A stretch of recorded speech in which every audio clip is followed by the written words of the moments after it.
Bonjour. Maman. On va enfin pouvoir se tirer d'ici. J'ai décidé de reprendre ma carrière de grand reporter. Maman, elle va rester un peu là? Non, elle repart mercredi. En attendant, tu t'occupes d'eux. Dès que l'appartement est prêt, je m'installe ici. Mais si c'est chez moi, pas chez toi. Moi, je vois qu'une solution, c'est que vous vous installiez ici définitivement. J'espérais que vous m'aideriez à séparer ma fille et votre mari. Les enfants veulent à Benoît. Leur petite cohabitation va dégénérer. C'est Daubert, le tueur. Elle nous a piégés depuis le début. Vous allez prendre le volant. Continuez à écouter, il faut absolument qu'on sache où elles sont. La touchez pas. Vous faites un geste de plus et je tue votre fils. Je suis heureux de t'avoir reconnu avant de mourir. Comment tu te sens? Il est mort. Ça va pas changer grand-chose. Ça sert à rien de te garder à l'intérieur. Bon, je n'ai pas envie de te parler. Tu dégages, ça vaut mieux pour toi, là. Je suis là pour t'aider. On est vraiment bien sans elle. Qu'on soit noir ou blanc. Et si on tend la main pour elle, la vie est plus belle. Bonjour Sonia. Bonjour. Ton coup de fil m'a inquiétée, qu'est-ce qui se passe? C'est Maxime. Il va très mal. Oui, je sais. Il est encore sous le choc de la mort de son père et il refuse de l'admettre. Non, mais il n'y a pas que ça. Il est convaincu d'être comme son père, d'être aussi violent que lui. Où est-ce qu'il est allé chercher une idée pareille? Depuis qu'il vit avec nous, il n'a jamais eu de problème dans ce genre. Non, mais en même temps, c'est normal de s'interroger sur sa propre violence, surtout quand on a eu un père aussi brutal. Non mais Maxime n'a rien à voir avec son père. Hier, il m'a bousculé assez fort parce que je suis tombée par terre. Je suis désolée. J'aurais jamais imaginé. Je le reconnaissais plus. C'était plus Maxime. Et t'es venu me dire que tu veux plus le voir, c'est ça? Mais lui non plus veut plus me voir. Quand je suis partie, il m'a dit de pas revenir. Mais pourquoi? Il pense qu'un jour, il me frappera, que c'est inévitable. C'est pas vrai, hein. C'est pour ça que je voulais pas qu'il rencontre son père. J'étais sûre qu'il lui ferait du mal d'une façon ou d'une autre. Maxime sait même plus qui il est. Il est en train de perdre pied. Je m'inquiète vraiment pour lui. Je le sens capable de tout.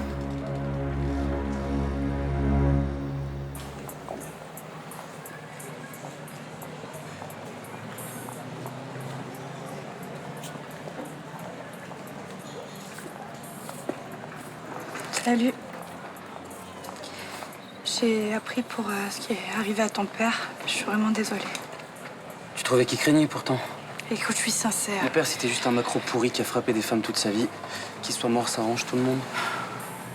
Écoute, je le connaissais pas plus que ça, moi, ton père. De toute façon, pour moi, l'important, c'est toi. Je me doute que tu dois en souffrir. Non, tu vois, tu sais rien du tout, tu te trompes. Tu sais ce que c'est, d'être le fils d'une ordure? T'as déjà essayé? Non? Alors casse-toi. Tu devrais pas parler de lui comme ça, Maxime. Pourquoi? Parce qu'il est mort. Non, parce qu'il est mort en te sauvant la vie, surtout. Putain, tu fais chier, là. Qu'est-ce que tu veux, là? Tu veux quoi, exactement? Tu veux que je chiale, là, comme ça, devant ta gueule, pour te faire plaisir, mais... Allez, casse-toi! Mais casse-toi avant que je m'énerve!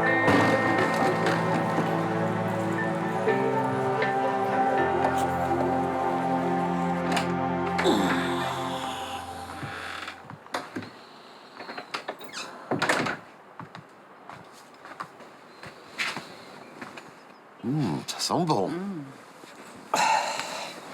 Oh, tu m'as apporté le petit déjeuner. Oui, j'avais envie de te dorloter ce matin. Oh, t'es un amour. Et qu'est-ce que j'ai fait pour mériter ça? Oh, tu as fait énormément. C'est vrai, depuis que tu es là, je suis bien, je me sens heureuse. Ah, alors t'as raison, ça mérite bien un petit déjeuner au lit. Non, mais je suis sincère, Roland, hein. Tu sais, je pensais pas qu'à mon âge, j'allais retrouver une relation aussi épanouissante. Ça me touche ce que tu dis. Et toi, ton lit te manque pas trop? Pas du tout, je dors très bien dans le tien. Tu sais, quand j'ai vu avec Joël, ma vie était bouleversée, sans dessus-dessous. Avec toi, c'est tout le contraire. Comment ça? Bah, j'ai l'impression que les choses sont à leur place, en ordre. Je ressens comme de l'harmonie. Ouais? Dis-moi franchement, t'as quelque chose à me demander? Oh, t'es bête. Je sais bien que tu es sincère, puisque je pense à la même chose que toi. Et tu sais pourquoi? Parce qu'on est fait l'un pour l'autre, tout simplement. Tu crois qu'on va être heureux comme ça longtemps? Tous les deux. Très, très, très, très longtemps.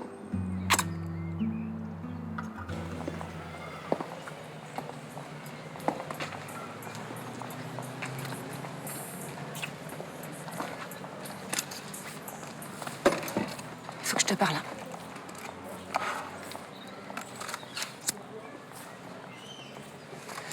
C'est à propos de ton père. J'ai entendu ce que tu disais à Johanna. Qu'est-ce que tu viens faire là? Toi aussi, tu veux me faire ta morale? Laisse tomber. Non, c'est pas mon genre. Je suis d'accord avec toi, c'était une ordure, ton père. J'ai quand même un truc à te dire. Non, ça va. Je crois que j'en sais assez. Ok. Non, ça, tu le sais pas. Je l'ai vu le jour de sa mort. Et il est venu dans ma planque et il voulait me tuer. Mais pourquoi? J'étais là quand Nikki est morte. Il avait peur que je le balance aux flics. Je sais pas quoi te dire. J'ai honte pour lui, je suis désolé. Tu sais ce qui lui faisait le plus peur? C'est que tu apprennes ce qu'il avait fait à Nikki. C'est pour ça qu'il voulait me tuer. Pour pas te perdre. Et comment t'as fait pour t'en sortir? Je lui ai parlé de toi. Comment ça, de moi? Je lui ai dit que Nikki était morte par accident, mais que s'il me tuait, moi, il deviendrait un assassin et que ça, tu pourrais jamais lui pardonner. Et il t'a laissé partir? Ouais. Ça l'a fait douter. Donc il est parti.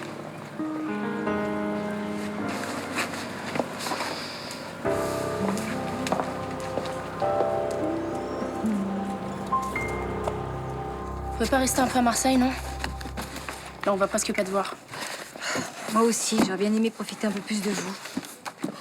Ah ouais? Pourquoi tu le fais pas? Ah bah non, je peux pas me permettre de demander un congé à la dépêche marseillaise maintenant. Ils viennent tout juste de me donner ce poste. Tu vois, c'est marrant, c'est toujours ton boulot qui est en priorité. T'inquiète pas, on commence à s'habituer. C'est un métier contraignant, mais je me suis toujours arrangée pour que vous soyez bien avec votre père. Ouais. Je dépose ça, je reviens après. Tu sais, maman, je comprends que tu veuilles bosser, mais franchement, c'est l'enfer de vivre avec papa et l'autre. Hein. Oh, c'est le début, vous allez prendre vos marques. Mais il arrête pas de me gueuler dessus, là, sans arrêt. Puis elle peut pas me saquer. T'exagères pas un peu. Non, je te promets. Et papa veut même m'envoyer en pension. Qu'est-ce que c'est que cette histoire? Il en est pas question. Pourquoi tu m'émancipes pas et je reste ici, puis je me débrouille tout seul? Non. Ta place est avec ton père. Pour le moment, on fonctionne comme ça. Moi, je te préviens, je ferai aucun effort. Et je te demande pas d'en faire. Je vais tout faire pour leur pourrir la vie. Je pose ça où? Mets-le par là, on rangera tout après.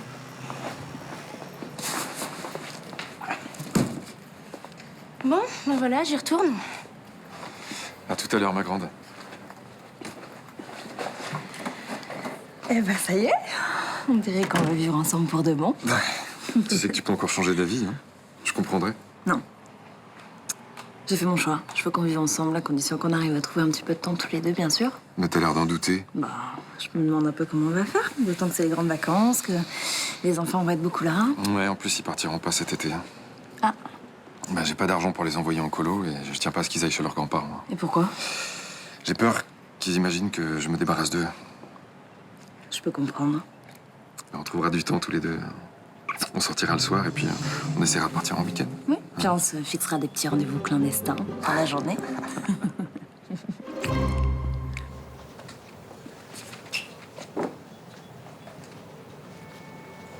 Capitaine, vous avez du nouveau sur l'affaire Camille Daubert? Oui, je suis en train de lire le rapport d'expertise.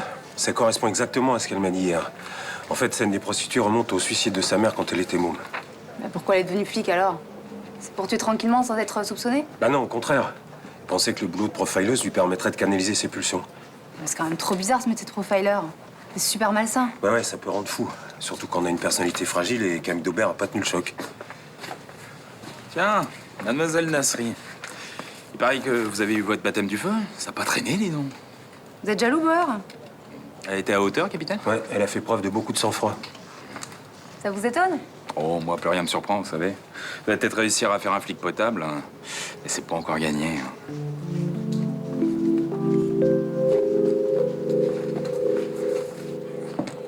Bonjour, Myrta.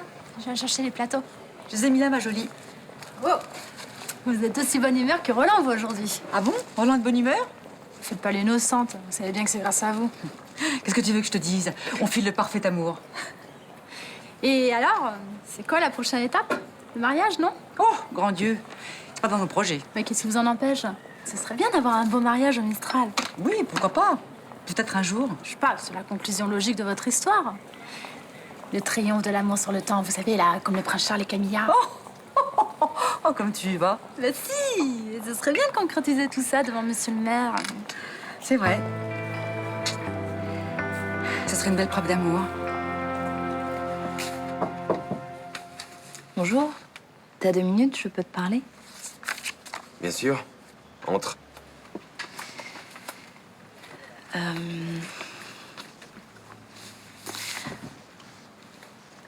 Benoît et ses enfants vont rester à l'appart. Je leur ai proposé de s'installer avec moi. Alors tu me vires définitivement de mon appartement? Je pensais pas que tu profiterais comme ça de ma donation. En tout cas, Benoît Cassagne, ça l'arrange bien. Lui, il était pratiquement à la rue avec ses 2 enfants. Il se retrouve dans un 100 mètres carrés en plein cœur du Mistral. Mais pourquoi tu me fais pas confiance? Papa, je sais ce que je fais, je suis plus une gamine. T'es peut-être plus une gamine, mais t'as rien à faire avec un père de famille. Tu devrais te retrouver avec un garçon de ton âge qui a les mêmes préoccupations, la même insouciance. Sauf que c'est Benoît que j'aime. C'est dingue, regarde. Mes sentiments, tu t'en fous. Pas du tout. Mais mon rôle, c'est de te dire la vérité. Ta vérité. Pour toi, tout ce qui compte, c'est l'argent. Sans mon argent, vous vous entasseriez dans un studio, je te signale. Dire que j'avais des scrupules à t'avoir coupé les vivres, mais vu ton comportement, j'en ai plus aucun. T'en fais pas. Je me débrouillerai sans ton aide. Ça y est, Francis Granger a été incinéré. Ah. Si vite? L'enquête est finie, il n'y avait pas de raison d'attendre. Et ces cendres, qu'est-ce qu'elles vont devenir? C'est pour ça que j'avais besoin que tu passes. En fait, Maxime est sa seule famille. Et toi, t'es la tutrice légale de ton fils. C'est donc à toi de décider ce que tu veux faire. Je sais pas, j'y ai pas encore réfléchi. Faudrait peut-être que t'en parles avec Maxime. Il est en pleine crise de déni. Il faut qu'il regarde en face la réalité de la mort de son père. Non, Maxime va plus mal que tu penses. Il s'est mis en tête qu'il était violent et mauvais, comme Francis. En fait, il supporte pas d'avoir eu de l'affection pour lui. Il se sent coupable. Moi, je pense que c'est ça le fond du problème. Il se rend même pas compte qu'il est en pleine souffrance. Ben alors, raison de plus pour qu'il dise adieu à son père, une bonne fois pour toutes. Je sais pas. Il est tellement triste en ce moment, je me vois pas en train de lui imposer une épreuve supplémentaire. Moi, je peux lui en parler si tu veux. Dites-moi, patron, quand vous chercherez vos témoins, vous pensez à moi, hein? Quoi? Pour votre mariage. Enfin, ça me ferait vraiment, vraiment plaisir d'être votre témoin. Qu'est-ce que tu me racontes, Mélanie? Vous mariez? J'imagine que je dois vous féliciter. Mais pas du tout, je me marie pas du tout. Je dirais pas ça à votre place, hein.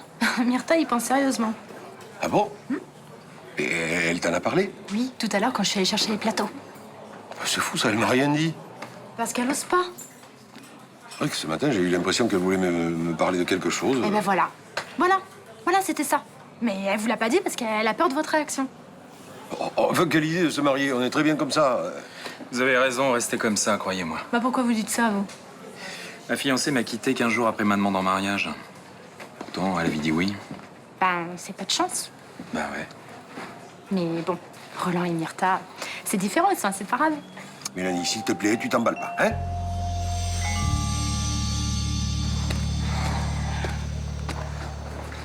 On peut plus. Merci. Ouais, c'est des livres. Il y en a encore beaucoup comme ça? Ouais, j'en ai pas mal. Salut. Salut. Mais qu'est-ce qui se passe? Benoît et ses enfants s'installent ici. Tu veux dire pour de bon? Oui. Tu vas devoir habiter avec Raphaël Cassagne, alors? Oui. Eh ben, je te plains, il est juste insupportable, c'est une vraie tête à claque, ce mec. Faut pas exagérer, c'est un ado, c'est tout. Ouais, bah, tu dois être vraiment très amoureuse de son père, hein, pour faire ça. Non, mais ça te regarde pas. Bon, ça va. Bah, écoute, je te souhaite quand même bon courage pour jouer à la maman de Raphaël. C'est quoi ces conneries? Ninon, c'est pas sa mère et c'est pas la mienne non plus. Tu leur racontes quoi à tes copines? Rien. Écoute, c'est pas parce qu'on vient habiter chez toi que ça donne tous les droits sur nous. J'ai jamais pensé ça, Sibylle. Comme si c'était pas déjà assez compliqué comme ça. Je vais te redonner les mêmes dosages de méthadone et on diminuera progressivement. D'accord? Ça va bien se passer. Je sens que j'ai une force que j'avais pas avant. Et t'as réfléchi à ce que tu voulais faire dans la vie? Je vais essayer de trouver un travail. Vivre normalement. Je sais que ce sera dur, mais je vais tout faire pour y arriver. Et tu sais où tu vas habiter? Non. Ça aussi, il faut que je trouve. Je repars de zéro. Si tu veux, tu peux habiter chez moi. Avec moi. C'est gentil, mais je sais pas. Je te propose pas ça par charité, c'est parce que j'en ai envie. Ça me fait peur. Pourquoi? J'ai vraiment eu mal l'autre jour quand je t'ai vue à l'hôtel. Serrer cette femme dans tes bras. Monter avec elle dans sa chambre. Mais je t'ai dit, c'est rien passé entre nous. On a été manipulés tous les deux. Oui, je te crois. Mais d'après ce que Rudy m'a dit, tu es pas un homme fidèle. J'ai papillonné jusqu'ici, oui, c'est vrai, mais...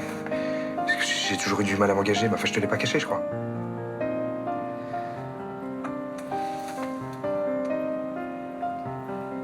Je suis fragile.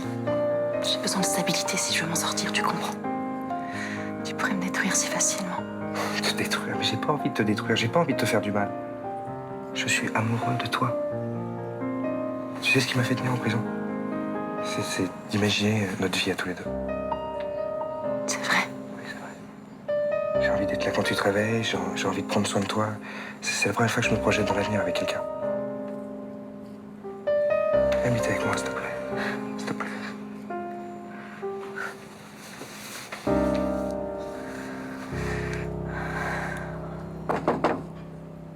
Oui.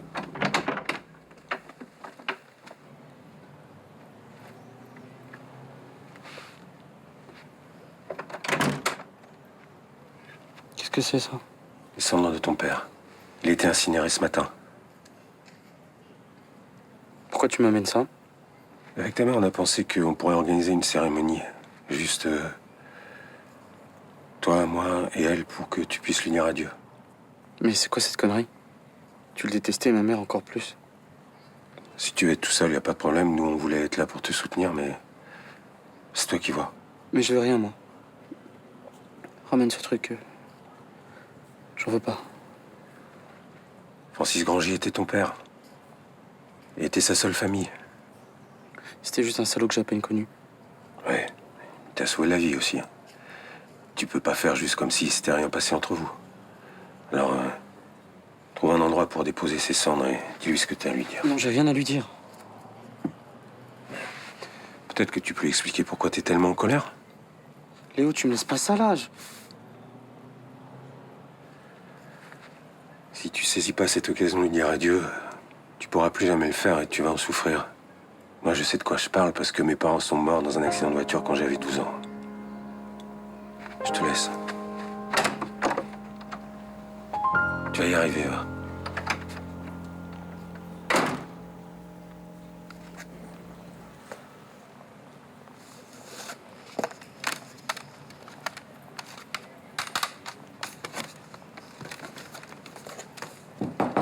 Oui?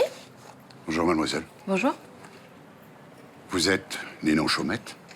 Oui. Je suis René Cassagne, le père de Benoît. Ah, ravi de vous rencontrer. Je savais pas que vous étiez à Marseille. Je viens d'arriver. Je voulais voir où allaient vivre mes petits-enfants. D'accord.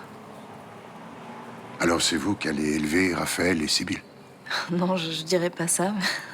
Enfin, vous allez vivre avec eux. Nécessairement, vous allez vous occuper d'eux. Oui, bien sûr, mais je compte pas me mêler de leur éducation. Vous pensez que vous allez supporter cette situation? C'est tout de même très particulier pour quelqu'un de votre âge. Je sais bien. Mais je suis capable de le supporter. Sans vouloir vous vexer, j'en doute totalement. Benoît me fait confiance. Sinon, il s'installerait pas ici avec Raphaël et Sibylle. Papa?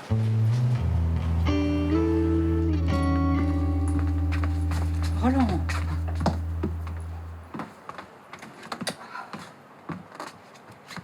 Tu veux pas t'asseoir? T'es là, à tourner dans mes pattes. Excuse-moi.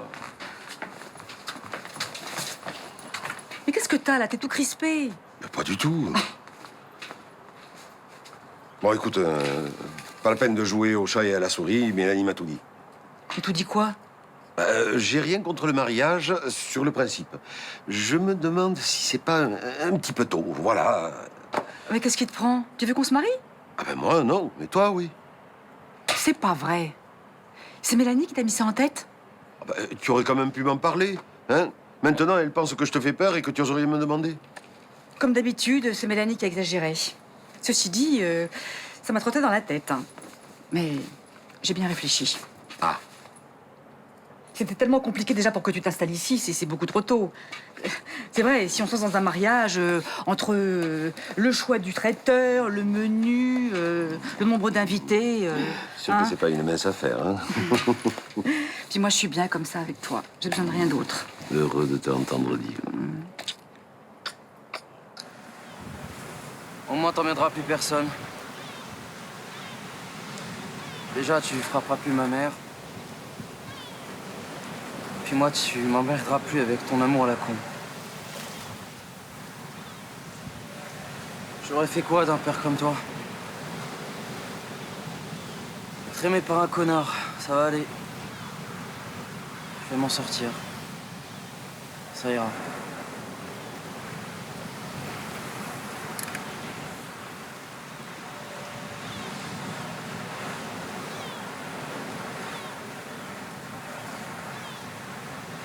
Bravo. Bien envoyé. J'en ai pris plein la gueule. Hein. Qu'est-ce que tu crois? Moi aussi, je sais être méchant, je suis ton fils. Alors c'est quoi maintenant ton programme? Tu vas accumuler les conneries en disant que c'est de ma faute? Pourquoi pas? Fond de salaud, c'est cool, hein. Ma route est toute tracée. Sérieusement. Tu crois que je t'aurais sauvé la vie si je pensais que tu me ressemblais? Qu'est-ce que t'en sais d'abord? Tu m'as à peine connu. Moi non plus, je voulais pas te quitter si vite. Je trouve ça injuste. On avait encore plein de trucs à faire tous les deux. Je suis sûr que t'aurais fini par avoir confiance en moi et... Ah, moi, je crois que j'aurais pu changer. Seulement maintenant, t'es mort. Tu m'as laissé tout seul. Je sais pas ce que je dois penser de toi. T'es triste? Non, je suis pas triste. Ça restera entre nous.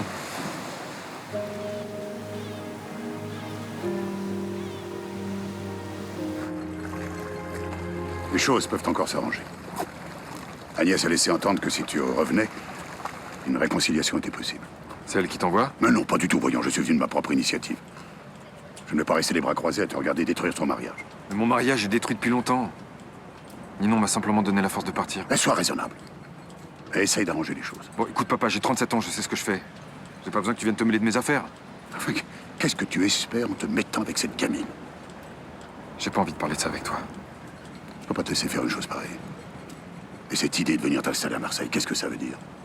On s'est installé à Marseille parce qu'on a proposé à Agnès un poste de rédac chef. C'est pas toi qui as décidé de venir ici? Non. Tu mens, Benoît. Tu n'es pas venu à Marseille par hasard.